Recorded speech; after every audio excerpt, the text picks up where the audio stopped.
تو آپ لوگ عدالتی لڑائی بھی لڑ رہے ہیں، پھر اس کے ساتھ آپ پارلیمنٹ کے اندر بھی موجود ہیں، اب آپ لوگوں نے جلسے بھی شروع کر دیے ہیں. اسٹریٹجی کیا ہے؟ ٹاک فائٹ ہے، مفاہمت ہوگی پھر مزاحمت ہوگی، مزاحمت ہوگی تو مفاہمت ہوگی، یا بالکل اب مفاہمت کے رستے موجود ہیں ہی نہیں، یا شاید آپ کا ووٹر جس نے آپ کو ووٹ دیا ہے وہ چاہتا ہی نہیں ہے کہ قیادت اب اس وقت مفاہمت کی بات کرے؟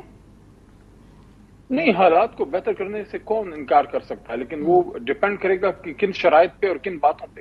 عمران خان صاحب نے خود جو جیل سے عید سے پہلے بات کی تھی، بڑا مضبوط موقف ان کا آیا تھا، اور انہوں نے یہ بات کی تھی، جتنے ایشوز انہوں نے ریز کیے. جی انہوں نے تو دباؤ بڑھا دیا نا علی صاحب، انہوں نے تو اپنے جو دباؤ ہے وہ گیئر پہ پیر رکھ دیا. تو کیا یہی پالیسی ہے کہ فل تھروٹل یہ اس وقت ہیڈز آن ہوگا سارا جو انگیجمنٹ ہے؟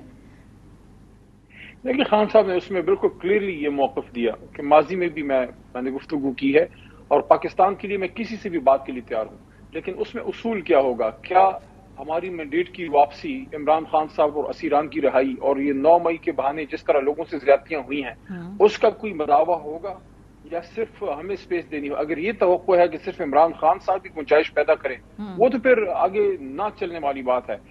پولیٹیکل پریشر ہم رکھیں گے، ہمارا ایک مینڈیٹ چوری ہوا ہے، ہمارا لیڈر جیل میں ڈال دیا گیا ہے، آدھی پارٹی توڑ دی گئی ہے، ایسے موقع پہ ہم آرام سے پارلیمنٹ میں تو نہیں بیٹھ سکتے. لیکن اس کا یہ بھی مطلب نہیں ہے کہ سیاسی جماعت بات ہی نہیں کرنا چاہتی، بات کرنا چاہتے ہیں، لیکن ایشوز تو سامنے آئے. لیکن کیا آپ کے جو سیاسی مخالفین ہیں علی صاحب، وہ کہتے ہیں کہ آپ سے کوئی بات نہیں کرنا چاہ رہا، یعنی کوئی نہ رابطے ہو رہے ہیں، نہ آپ سے کوئی بات کر رہا ہے، اس وجہ سے آپ کی یہ اس وقت اسٹریٹجی ہے.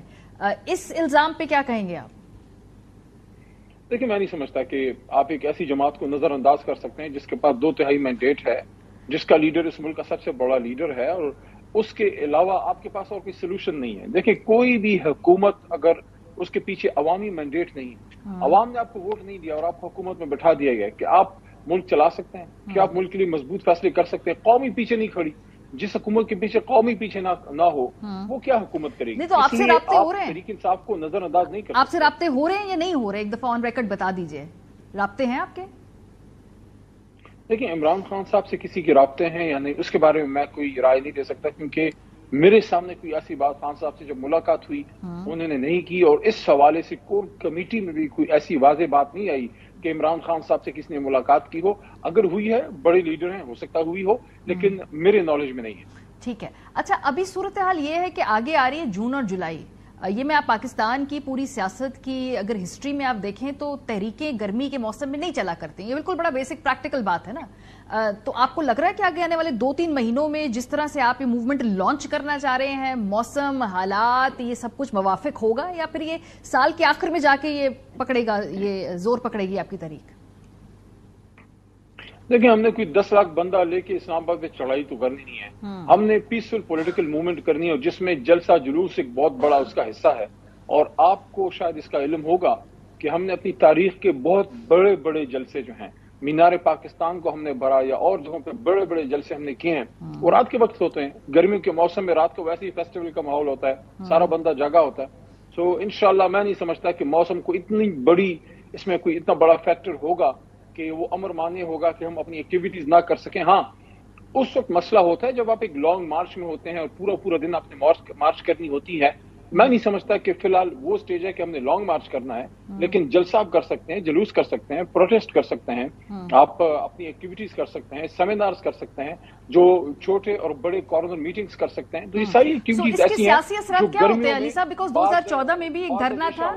ہاں، 2014 ٹھیک ہے، 2014 میں بھی آپ لوگوں نے ایک دھرنا دیا، وہ بڑا بھرپور دھرنا تھا. اس کے نتیجے میں بھی جو جس طرح کے مطالبات آپ منوانا چاہتے تھے اپنے سیاسی وہ آپ منوا نہیں سکے.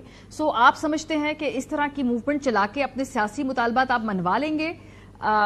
ایک پریشر گروپ کے طور پہ تو ٹھیک ہے، نظر آ رہا ہے کہ یہ ایک اسٹریٹجی ہو سکتی ہے، لیکن مینڈیٹ کا رول بیک کرنا، خان صاحب کی واپسی، اس طرح کی سیاسی موومنٹ سے یہ گولز آپ لوگ اچیو کیسے کر لیں گے؟ دونوں دفعہ جب ہم عوام میں نکلے ہیں تو ایک وے فارورڈ نکلا ہے. اس کا ریزلٹ کیا نکلا وہ ایک اور بحث ہے. 2014 میں ہم دھرنے پہ نکلے، ہم نے مارچ کیا اور 129 دن تک بیٹھے رہے، اور اس کے بعد جوڈیشل انکوائری کمیشن بنا سپریم کورٹ میں. اس سے کیا ریزلٹ نکلا، کیا ہمیں ہمارا مینڈیٹ واپس ملا، وہ ایک اور بحث ہے، اس پہ بحث ہو سکتی ہے. لیکن اس کا ایک وے فارورڈ نکلا. پاناما کا جب ایشو ہوا، ہم نے ریمنڈ مارچ کیا، پاکستان کی تاریخ کے چند بڑے جلسوں میں سے بڑا جلسہ ہم نے راولپنڈی میں کیا. پورا لاہور، پنجاب، خیبر پختونخوا، سندھ، بلوچستان سے لوگ آئے ہوئے تھے، کشمیر سے. اس کے بعد ایک ڈیولپمنٹ ہوئی، میاں صاحب کی حکومت ٹوٹی، میاں صاحب کو جانا پڑا اور شاہد خان صاحب نے ان کو جو ہے ریپلیس کیا. تو ایک بڑی پولیٹیکل موومنٹ کا ریزلٹ تو نکلتا ہے. اب اگر اس کا ایک جوڈیشل انکوائری کمیشن بنتا ہے، میں نے تو عید سے پہلے بھی کور کمیٹی کے سامنے موقف رکھا تھا، اور ابھی جو کوئی ہماری اگلی میٹنگ ہوتی ہے میں دوبارہ اس بات کو ریپیٹ کروں گا. میں ذاتی طور پہ یہ سمجھتا ہوں کہ سپریم کورٹ میں ہمیں 184(3) میں جانا چاہیے، ہمیں سپریم کورٹ کو درخواست کرنی چاہیے. آپ کے پاس بکلا ہے تو آپ لوگ کیوں آپ درخواست کریں. آپ جیسے ابھی آج کی خبر ہے نواز شریف صاحب تو ان 6 ججز کے خط کے ساتھ ساتھ وہ فریق بننے کا سوچ رہے ہیں. یہ ان کی پولیٹیکل اور یہ ان کی قانونی اسٹریٹجی ہے، وہ کرتے ہیں یا نہیں کرتے اب ہم دیکھیں گے، لیکن وہ سوچ رہے ہیں اس حوالے سے. تحریک انصاف کہہ رہی یہ ہونا چاہیے، لیکن اس کے لیے ایکشنیبل سٹیپس کیا اٹھائیں گے آپ لوگ یا ابھی سوچ رہے ہیں اس پہ بھی؟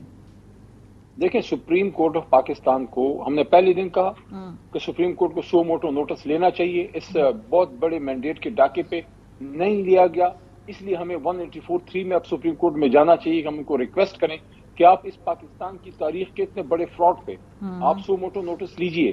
کیونکہ قاضی فائد عیسیٰ صاحب، محترم چیف جسٹس صاحب نے جب الیکشن یہ کروا رہے تھے، رات کو عدالتیں کھلی تو قاضی صاحب کے مشہور وہ الفاظ مجھے یاد ہیں جس میں انہوں نے بات کی تھی کہ یہ پتھر پہ لکیر ہیں، یہ الیکشن 8 فروری کو ہوگا. میرا سوال اس پہ یہ کہ کیا صرف الیکشن کروانا ضروری تھا یا اس کو صاف شفاف بھی ہونا چاہیے؟ اگر صاف شفاف تھا تو وہاں تو اداروں نے، الیکشن کمیشن نے سپریم کورٹ کے حکم کو لیٹر اینڈ اسپرٹ میں جو ہے وہ نہیں مانا. اس لیے اس پہ سو موٹو نوٹس ہونا چاہیے اور اس کی جوڈیشل انکوائری ہونی چاہیے اس پورے الیکشن کی. یہ جو آپ کہہ رہے ہیں نا کہ جاننا چاہیے، یہ تو ظاہر سی بات ہے. آپ کا خیال ہے کیا تحریک انصاف جائے گی؟ کیا اس کے بارے میں کوئی سیریس سوچ ہے؟ کوئی قانونی ٹیم آپ کی اتنی بڑی ہے، بہت سارے آپ کے MNAs اب قانون دان ہیں، سینیٹرز اب قانون دان ہیں، کیا قانونی طور پہ بھی آپ اس کو جا رہے ہیں سپریم کورٹ یا نہیں؟ میرے خیال میں ہمیں جانا پڑے گا، کیونکہ پٹیشنز ہم کر چکے ہیں، ٹرائبونلز میں ہم گئے ہیں. بہت سے کیسز میں اسی ایشو پہ ہمارے سپریم کورٹ میں پٹیشن جو ہے وہ جا چکے ہیں، کچھ جا رہے ہیں. لیکن سو موٹو نوٹس 184(3) جس میں سپریم کورٹ ایک انکویزیٹوریل فارم میں بیٹھتی ہے، انویسٹیگیٹ کرتی ہے. میں یہ کہہ رہا ہوں کہ اتنے بڑے چوری کی، اتنی بڑی ڈاکے کی انویسٹیگیشن ہونی چاہیے. ایک ہلکے دولکی کی بات نہیں ہے. پورا الیکشن چوری کیا گیا ہے.